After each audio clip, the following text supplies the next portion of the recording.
Hello everybody, in today's video I will show you how to use mapmyrun route finder.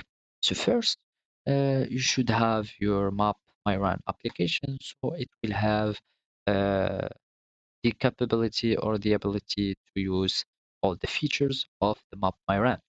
Here I'm using the browser versions, so I can show you clearly how to use the routes. Now, here in the dashboard or the main menu, I can see other menus or four menus. Here there is something concerning the routes. So I'm just going to click on these routes.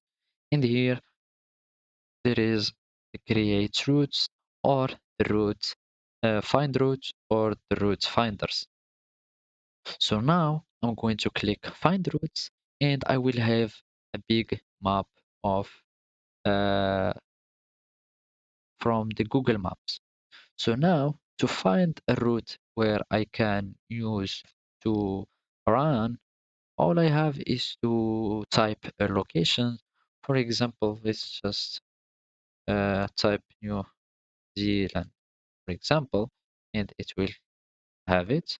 Search, and as you can see, it will have or it will detect the routes that were exported by the users. Also, you can change like search. You can filter your routes by the old one or by time or by distance, like the shortest one. And as you can see, this is the 3 meters, 3 meters easy loop or distance route. Also, you can have any other location and also you can search by route name. And then after that, for example, let's just click on this one. I will bookmark this route. So I will have it in my profile.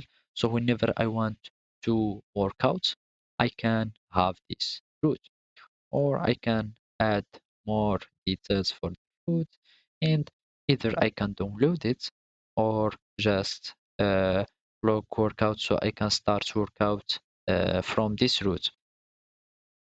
So basically this is how you use the map my run route finders. Thank you for watching it.